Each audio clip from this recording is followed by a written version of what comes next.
E ele diz assim no versículo 1 do capítulo 5: Vi na mão direita daquele que estava sentado no trono, né, naquele trono que nós vimos na lição passada, nesse trono aqui, ó, certo? Se vocês conseguem ver aqui, bem aqui ao fundo, tem Deus segurando um livro, ou um rolo, tá? Um pouquinho pequenininho aqui, mas ele segura aqui com a sua mão direita o rolo. Então ele diz assim, ó: Vi na mão direita daquele que estava sentado no trono um livro escrito por dentro e por fora, tá? De todos selado com 7 selos. Então quando a gente, né, aqui do lado de cá, do ocidente, ou escuta falar sobre selo, a imagem que a gente tem de selo é essa daqui, ó. Quem aqui já escreveu e recebeu cartas na vida? Hã? Eu, na minha adolescência, né, recebia muitas cartinhas de amor, viu? Escrevia também algumas. Tá? Mas, né, como há alguns anos atrás, a forma, digamos assim, de se comunicar formal era por meio dos correios, né, da escrita. Culto ao ar livre, uma iniciativa e realização da Igreja Adventista do Sétimo Dia do bairro de Alburuene. Né? Estamos exatamente à rua Luiz Marais, bairro Alburuene, Fortaleza, Ceará, Brasil. Nesta noite de sexta-feira, do dia 6 de junho de 2025. Ainda temos aqui a ideia de selo. E quem prega a palavra dessa de Cristo forma, aqui é exatamente o professor Kleber. Porém, nos tempos bíblicos, o selo, ele era assim, da Igreja Adventista do aqui nós Sétimo Dia temos os 7 selos do livro. Alburuene. E eles tinham uma função, assim, o Apocalipse apresenta um misterioso livro fechado com 7 selos. E a função do selo era exatamente de não permitir a violação, tá? De algo, né? Não permitir que ninguém abrisse. Então, João está tendo essa visão aqui, amigos, ó, de Deus, aqui é a mão de Deus, né? Segurando um livro, e esse livro está fechado com esses 7 selos. A Bíblia diz, então, no livro do Apocalipse, no versículo 2, o seguinte: Vi também um anjo forte, que proclamava em grande voz. Ele faz uma pergunta, né? Quem é digno de abrir o livro e de lhe desatar os selos? Versículos 3 e 4. Ora, nem no céu, nem sobre a terra, nem debaixo da terra, ninguém podia abrir o livro, nem mesmo olhar para ele. E eu, diz aqui, ó, o texto, né?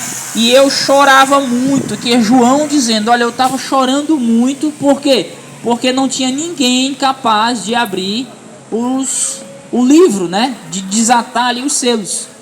E se João chorava, é porque existia algo naquele livro, naquele selo, naquele rolo, né? Que certamente era muito importante. Por isso, culto ao ar livre, uma iniciativa e realização da Igreja Adventista do Sétimo Dia do bairro de Alburuene. E esse é o professor livro, Kleber. Tá? O conteúdo desse livro aqui que está selado é basicamente a história do povo de Deus ao longo das eras. Nós vamos aprender isso essa noite, certo? No versículo 5, quando João chora ali, porque o anjo diz que não tem ninguém digno, nem no céu, nem na terra, nem debaixo da terra, capaz de abrir o livro. Então um outro anjo fala assim, ó: todavia, um dos anciãos, na verdade, não anjo, mas um dos anciãos, daqueles 24 que estavam ali assentados, né? Ele disse assim, ó: não chores, eis que o leão da tribo de Judá, a raiz de Davi, venceu para abrir o livro e os 7 selos. Veio, pois, e tomou o livro da mão direita daquele que estava sentado no trono, ou seja, da mão de Deus. Ok? Quando tomou o livro, os 4 seres viventes e os 24 anciãos, aqueles que estavam ali, os 4 que estavam imediatamente sentados do trono de Deus, e os 24 que faziam ali aquele arco, tá? Prostraram-se diante do Cordeiro, tendo cada um deles uma harpa e taças de ouro cheias de incenso, que são as orações dos santos, e eles entoavam um cântico, e eles diziam o que nesse cântico? Aqui está, ó: digno és de tomar o livro, de abrir-lhes os selos, porque foste morto e com teu sangue compraste para Deus os que procedem de toda tribo, língua, povo e nação. Se no capítulo 4 nós temos ali uma cerimônia de adoração a Deus, porque Deus é criador, o texto diz que os anciãos adoram a Deus, aqueles seres que estão no trono de Deus o adoram, porque Ele é criador. Aqui no capítulo 5 existe um outro motivo de adoração. Deus merece ser adorado por mim, por você, pelos santos anjos dos céus e por todas as criaturas que vieram das suas mãos, também porque Ele é o nosso Redentor. Aqui está trazendo para a gente essa expressão, né, de que Ele foi morto, de que Ele comprou, então, com o seu sangue. Então, deixa eu dizer uma coisa para você, nessa noite. Saia desse lugar com a seguinte exclamação, a seguinte certeza que eu vou falar para vocês: você é muito valioso para o céu. Você tem muita estima, certo? Deus tem muita estima por você. Deus o ama tanto que foi capaz de deixar o céu para nos comprar, ok? Para Ele, quando nós nos perdemos ali, lá no Éden, na pessoa de Adão e Eva, e logicamente posteriormente, tá certo? Então nós adoramos a Deus porque Ele é o nosso Criador e porque Ele é também o nosso Redentor. Agora, João diz na visão, né, que aquele que é digno de abrir o livro, ele é o leão da tribo de Judá. Acontece que quando João vira para ver esse leão, quem que ele enxerga? Ele enxerga um cordeiro. E por que essa diferença? Porque antes de ser leão, aquela figura que representa, né, a força, a coragem, o rei, digamos assim, da selva, certo? Essa figura aqui imponente, antes de ser leão, da figura vencedora ali, Jesus foi cordeiro. Ele entregou a sua vida para salvar você e para salvar a mim. Por amor de você e por amor de mim. Jesus foi então como um cordeiro levado ao matadouro e lá no Calvário tomou sobre si as nossas dores, é assim que diz o livro do profeta Isaías. Pois bem, o cordeiro abre o livro selado. Nós vamos ver agora aqui os 7 selos, a abertura dos 7 selos. E o que esses selos representam para nós cristãos ao longo das eras. Nós estudamos aqui na sexta-feira passada, ou retrasada, de que as 7 igrejas, ou as sete cartas enviadas para as igrejas, elas são períodos que o povo de Deus passaria ao longo da história. E os 7 selos são a mesma coisa, só que com um detalhe. A profecia, meus amigos, ela é uma verdade que se amplia, tá? Ela é uma verdade, a profecia é uma verdade que vai crescendo, que vai trazendo mais informações. E é isso que nós vamos ver agora, ó. Quando? Aí nós já chegamos aqui ao capítulo 6, né? Porque o capítulo 5 é apenas uma introdução. Então nós já estamos aqui no capítulo 6 de Apocalipse, na abertura do primeiro selo. O texto diz assim, ó: vi então, e eis um cavalo branco, e o seu cavaleiro com um arco, e foi-lhe dada uma coroa, e ele saiu vencendo e para vencer. Eis então aqui a abertura do primeiro selo. E quando ele abre o primeiro selo, se vê ali um cavalo branco e o seu cavaleiro. E aqui é uma referência clara, certo? A igreja de Éfeso, a primeira igreja lá, que representava aí a pureza apostólica, né? A igreja que era, os seus membros principais, digamos assim, eram os apóstolos, os discípulos de Jesus. Era uma igreja que não tinha se corrompido ainda. E esse cavalo branco, ele tem essa conotação, nós podemos dizer assim, certo? Esse período aqui do primeiro selo, ele corresponde ali do ano 31, tá? Até o ano 100. O ano 31 a morte de Jesus e no ano 100 aproximadamente ali a morte de João, né? João, ele sai da ilha de Patmos, de onde ele tem a visão do livro do Apocalipse que nós estamos estudando, e ele volta para Éfeso. E ali ele é um dos dirigentes, um dos pastores da igreja de Éfeso, certo? E é ali na cidade de Éfeso que ele então morre próximo ali dos 100 anos, tá?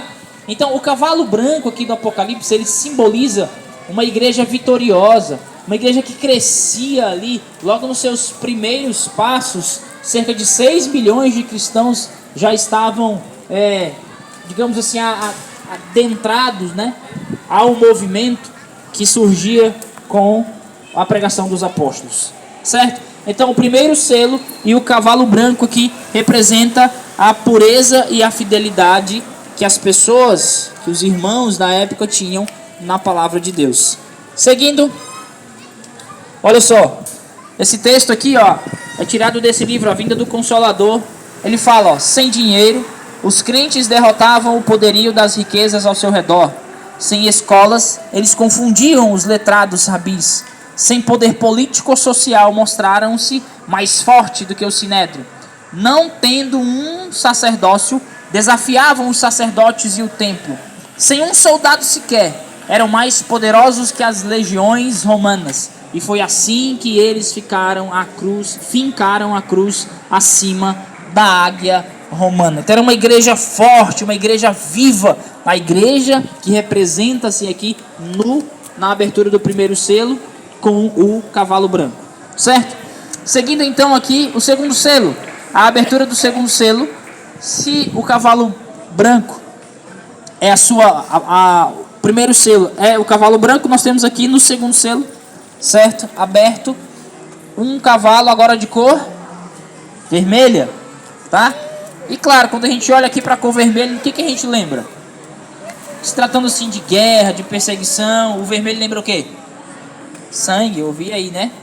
Exatamente, lembra sangue. E é um período aí, tá? Ó, o texto diz assim no versículo 4: saiu outro cavalo vermelho, e o seu cavaleiro foi-lhe dado tirar a paz na terra, para que os homens se matassem uns aos outros.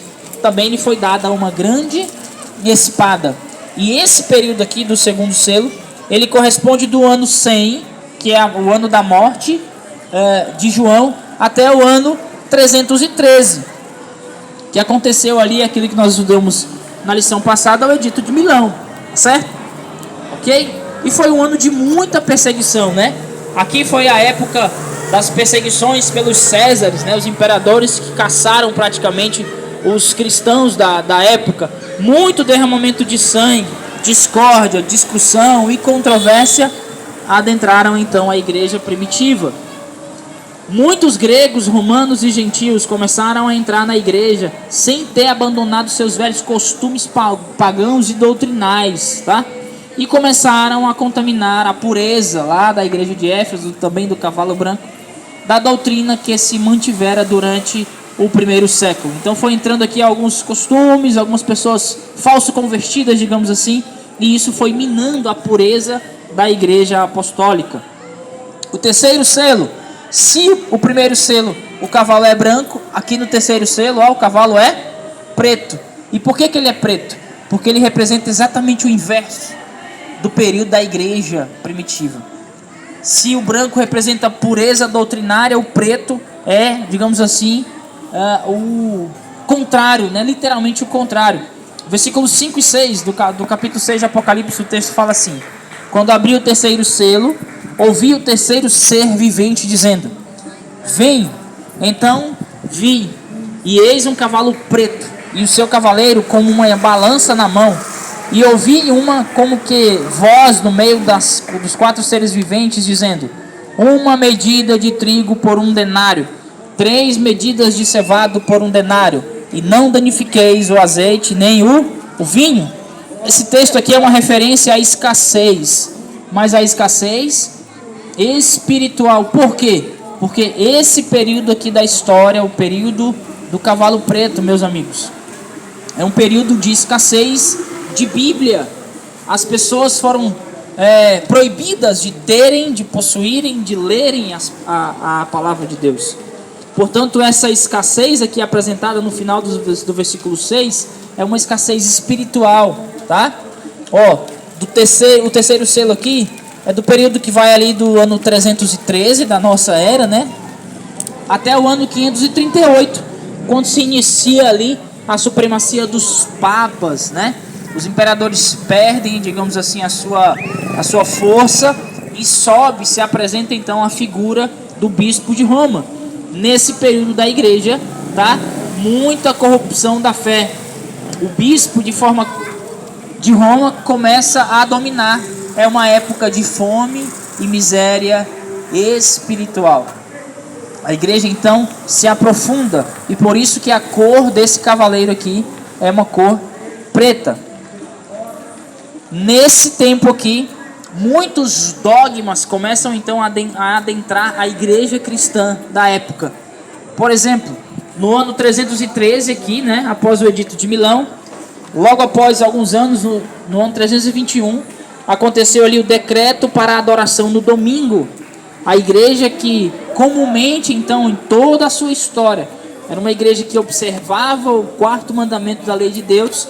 A partir do ano 321, passou-se oficialmente esse dia de adoração ser o domingo. 364, o concílio de Laodiceia oficializa, né, a guarda do domingo. No ano 370 começa a se cultuar os santos. E agora entra na igreja esse dogma, essa doutrina de que pessoas podem interceder por pessoas. Foi nessa época aqui, ó. No ano 400, a oração pelos mortos. No ano 530, o dogma do purgatório. A igreja, para causar medo nas pessoas, trouxe então essa falsa doutrina aqui, que é a doutrina do purgatório, onde diz que a pessoa não morre, né? Fica ali no estado intermediário. Se a pessoa morreu e ela não era tão boa para ir para o céu e não tão ruim para ir para o inferno direto, ela fica ali no purgatório. Essa foi uma doutrina, um dogma, né, que a igreja ali a partir do ano 530 trouxe para o seu corpo doutrinário, isso assim distanciando as pessoas da palavra de Deus.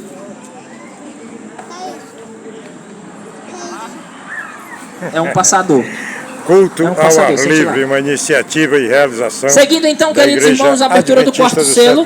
Primeiro selo, sai então um cavalo branco, segundo um cavalo vermelho, terceiro um cavalo preto, e agora o quarto selo é aberto e sai dali um cavalo a segunda amarelo. Mais jovem, já tem uma mais jovem do que essa. Olhei e eis um cavalo amarelo, algumas traduções dizem assim, cavalo pálido, né? Certo? Sendo este chamado morte. E o inferno estava seguindo, e foi-lhe dada autoridade sobre a quarta parte da terra para matar a espada pela fome, com a mortandade e por meio das feras da terra. Esse período aqui é o período de supremacia papal que nós estudamos, período de 1260 anos de domínio, tá? Dos papas, que durou aí de 538 até 1517, quando se inicia ali a reforma protestante por Martim Lutero, tá? Nesse período aqui, a degradação total e a perseguição àqueles que queriam seguir a Bíblia. A igreja passaram então a chamar essas pessoas de herege, a persegui-las e matá-las pelas montanhas, por onde quer que elas estavam escondidas. Esse foi então um período muito obscuro para a igreja. Aqui no ano de 998, né? Institui-se o Dia dos Mortos. Em 1184, instituída aqui a Inquisição.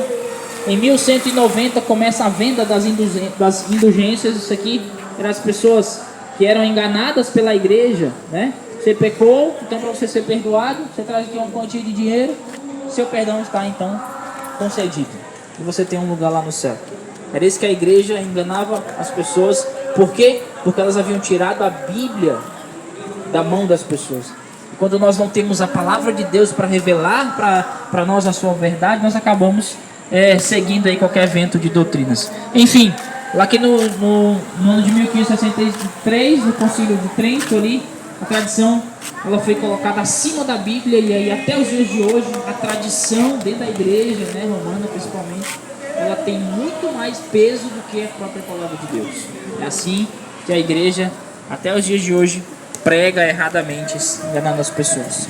Bom, chegamos aqui ao quinto selo, e o quinto selo diz assim, no versículo 9 do capítulo 6: quando ele abriu o quinto selo, vi debaixo do altar as almas daqueles que tinham sido mortos por causa da palavra de Deus e por causa do testemunho que sustentavam.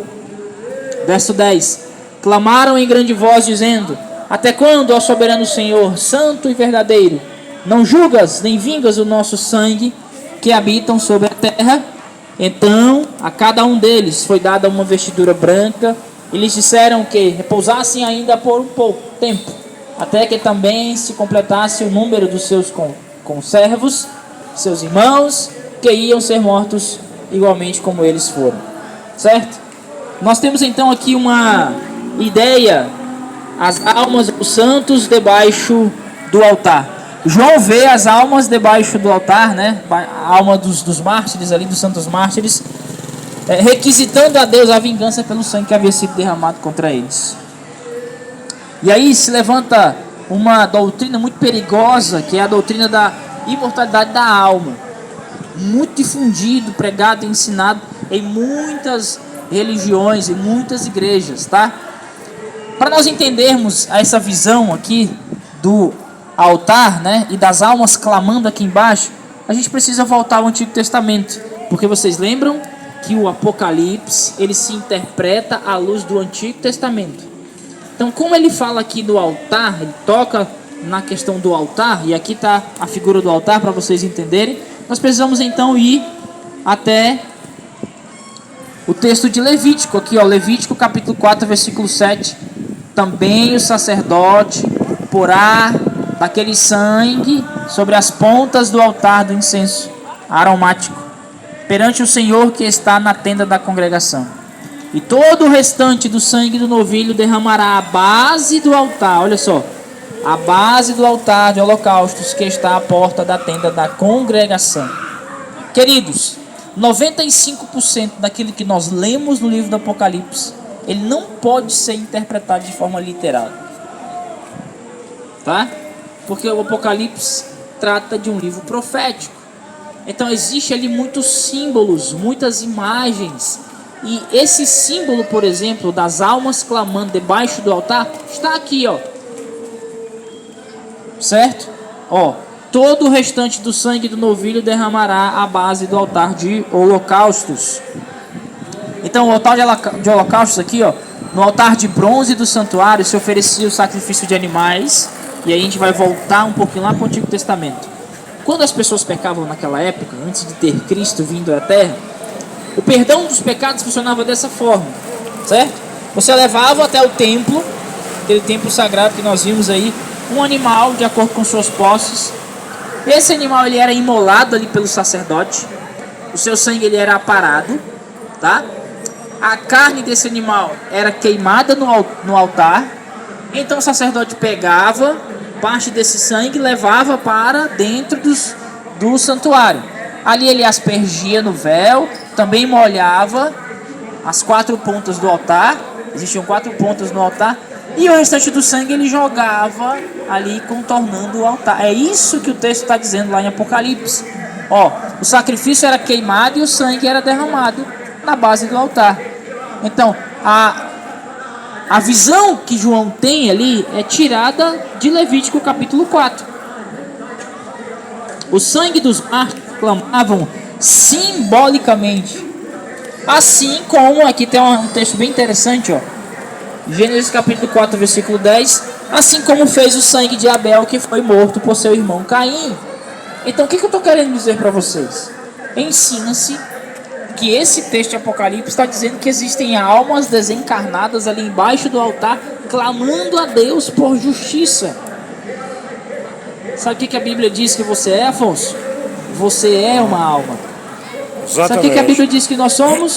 Nós somos uma alma. Somos Gênesis uma 2, alma, versículo 7. indubitavelmente. Certo? Nós não temos uma alma, nós somos uma alma. Logo, esses texto lá de Apocalipse capítulo 6, versículo 9 é uma simbologia, é apenas um emblema, uma imagem tirada daqui desse texto, certo? Ó, as vestes brancas que contém ali no texto, né? As vestiduras brancas simbolizavam a dignidade que a justiça de Cristo lhes atribui. E embora tenham ganho a vitória em Cristo, deveriam descansar na tumba um pouco de tempo até que Jesus venha e lhes dê então a recompensa. Então, essa expressão tirada aqui do Apocalipse capítulo 6, verso 9, né, de almas debaixo do altar, ela é apenas simbólica, nada tem que ver com almas desencarnadas ali, não existe espíritos vagueando por aí, uma vez que a pessoa morre, diz a palavra de Deus, o espírito, né, ou fôlego de vida, o pneuma, certo?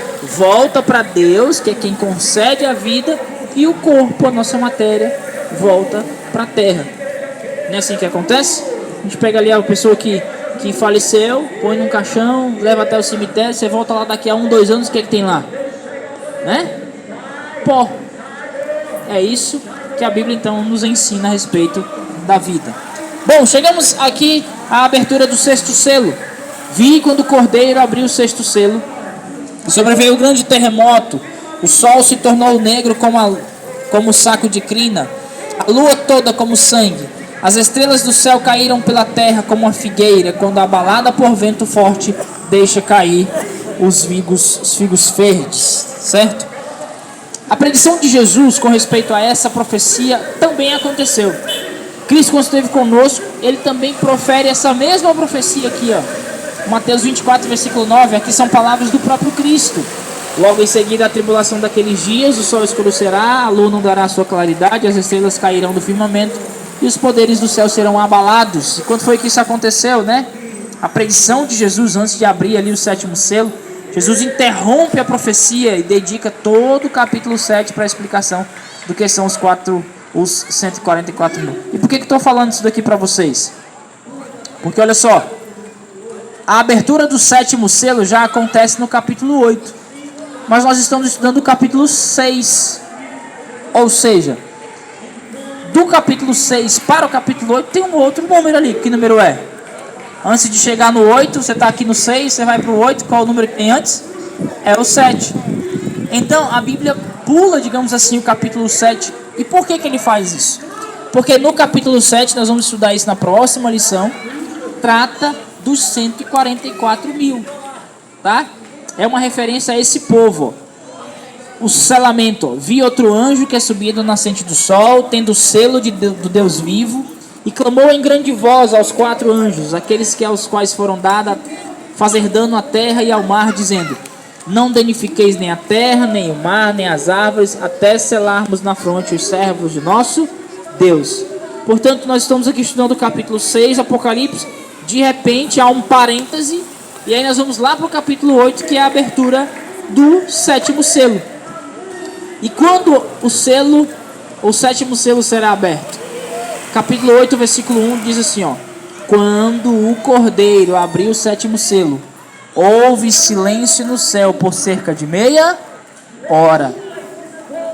Deixa eu explicar isso aqui para vocês. Jesus volta com todos os anjos. O capítulo 8, no versículo 1, a abertura do 7º selo, não é mais nenhum tempo nessa terra.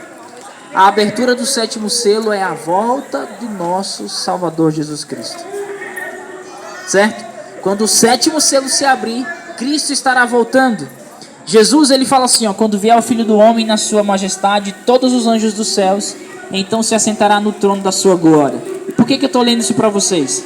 Porque a Bíblia diz aqui no capítulo 8 de Apocalipse, que quando o Cordeiro abriu o 7º selo, houve silêncio no céu por cerca de meia hora. E por que houve silêncio no céu? Porque Jesus vai vir a essa terra buscar você e a mim. E diz a Bíblia aqui no Mateus, capítulo 25, versículo 31, que ele virá acompanhado de todos os anjos. E é por isso que haverá silêncio no céu, porque o céu vai estar literalmente vazio. Jesus vai vir aqui nos buscar, certo? Cadê meu passador? Culto ao ar livre, noite de sexta-feira do dia 6 de junho de 2025. Iniciativa e Então, realização da Igreja assim, Adventista do Sétimo Dia do Bairro de Abroinha. E aqui, no capítulo 8, versículo 1, diz que haverá silêncio por meia hora no céu. E aí eu preciso apresentar para vocês uma tabela profética. Uma tabela de conversão profética. Nós acreditamos que para cada dia literal na profecia, significa que na verdade é um ano. De onde nós tiramos isso? Números capítulo 34, ó. segundo o número dos dias em que espiaste a terra, 40 dias, cada dia representando um ano. Então vamos lá. Cada dia profético equivale a um ano literal. E aí nós vamos fazer agora uma continha para poder entender quanto tempo é aquele lá, aquela meia hora que tem ali no capítulo 8 de Silêncio no Céu. Com essa tabela profética nós podemos entender que 24 horas equivale a 12 meses, 12 horas equivale a 6 meses, 6 horas equivale a 3 meses, 2 horas equivale a um mês, 1 hora, 2 semanas, meia hora, 1 semana. Logo eu aprendo pelo Apocalipse de que o tempo que Jesus passará saindo do céu, vindo aqui à terra, buscando nós, seus filhos, e retornando novamente ao céu, será de 1 semana. Porque o texto diz que o céu vai ficar em silêncio por meia hora.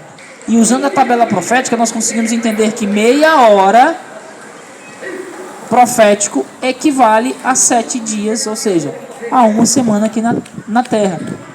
Então esse será o período que Jesus irá gastar para poder vir nos buscar. Amigos queridos, o grande dia da volta de Jesus se aproxima. E para aqueles que têm receio, medo, dúvidas de estudar o livro do Apocalipse, sabe o que ele nos apresenta? Ele nos apresenta um Deus preocupado com a raça humana. Um Deus que está interessado em estar perto de você, cuidar de você, guiar você. Sabe? Eu quero dizer para você que um dia esse Jesus que morreu no Calvário, ele voltará. E sabe o que o Apocalipse me ensina? Que a ampulheta do tempo, olha só, já está quase no seu fim. Tudo isso aqui já passou. Nós estamos aqui, no final da era da terra. Eu acredito que Jesus virá muito em breve. E é por isso que nós, adventistas do sétimo dia, nos reunimos com vocês aqui todas as sextas-feiras à noite. Porque nós temos um interesse de ver cada um de vocês também na eternidade. Isso porque quando o céu ficou vazio, digamos assim, a primeira vez, porque certamente deve ter tido uma lacuna quando Cristo desceu para poder vir nos buscar. Isso há muitos anos atrás. No Calvário pagar a nossa culpa, o nosso preço. Era para que hoje nós tivéssemos a alegria, a oportunidade, a esperança batendo aqui no nosso coração de que Jesus muito em breve voltará. Essa é a nossa marca, essa é a nossa intenção, fazer você, meu querido amigo, você que me escuta aqui direta e indiretamente, entender: o dia da volta de Cristo está muito próximo. Logo, logo ele virá nos buscar e nós precisamos estar prontos para subirmos com ele. Que Deus encha a sua vida de muitas bênçãos. Que as verdades contidas no Apocalipse possam encher o seu coração de esperança, de felicidade. E que isso possa despertar em você o desejo de se preparar para quando Cristo vier nas nuvens dos céus, você está de malas prontas. O seu caráter transformado para a honra e glória de Deus. E todos juntos nós desfrutarmos da eternidade que o Senhor tem preparado para cada um. Que Deus nos abençoe. Cristo logo voltará. Essa é a nossa ênfase, essa é a nossa pregação. É isso que nós faremos até o último dia de nossas vidas, ou até o dia de Cristo Jesus. Eu quero orar com você agora. Você pode fechar seus olhos. Querido Deus, muito obrigado, Senhor, porque a Tua palavra é clara. Ela traz, Senhor Deus, para a nossa vida esperança. Ela elucida, Senhor, textos que muitas vezes são de forma enganosa trazido até a nós, de pessoas querendo dizer que o Apocalipse é um livro difícil de entender. Nada disso. O Apocalipse é um livro que traz esperança, pois ele apresenta-nos a pessoa de Cristo Jesus. Ele, Senhor Deus, nos faz entender que somos importantes para o céu, que o Senhor na cruz do Calvário pagou a nossa culpa. Então, Deus, muito obrigado. Muito obrigado por poder nos reunir mais uma vez aqui nesta noite, na praça, ao ar livre, envolto da Tua palavra. Podemos aprender das novas da salvação, de como o Senhor conduz a história do universo, também conduz a nossa vida. Ó Deus bendito, mais uma vez o nosso clamor para que o Senhor derrame sobre nós as Tuas bênçãos, que a Tua graça, a Tua bondade esteja, Senhor Deus, nos acompanhando em mais uma semana que daqui a pouco vai iniciar-se. Permaneça conosco, Senhor. Torna o nosso coração sensível à Tua voz, à Tua palavra, ao Teu chamado. É o que eu te peço nesta noite e o faço em nome de Jesus. Amém, Senhor. Amém. Vamos para o Senhor. Aí, senhoras e senhores, portanto, concluída mais uma retórica alusiva à palavra de nosso Senhor Jesus Cristo, através do professor Kleber, exatamente aqui, a rua Luiz Maranhos, bairro Alvoreno, Fortaleza, Ceará, Nordeste, Brasil. Concluída a retórica alusiva à palavra de nosso Senhor Jesus Cristo, muito bem proferida, repito, pelo professor Kleber, e agora, já que foi concluído o alimento espiritual, que é a palavra de Cristo, vamos ao alimento material, que é a sopa mais gostosa do planeta Terra. Valeu, Jesus!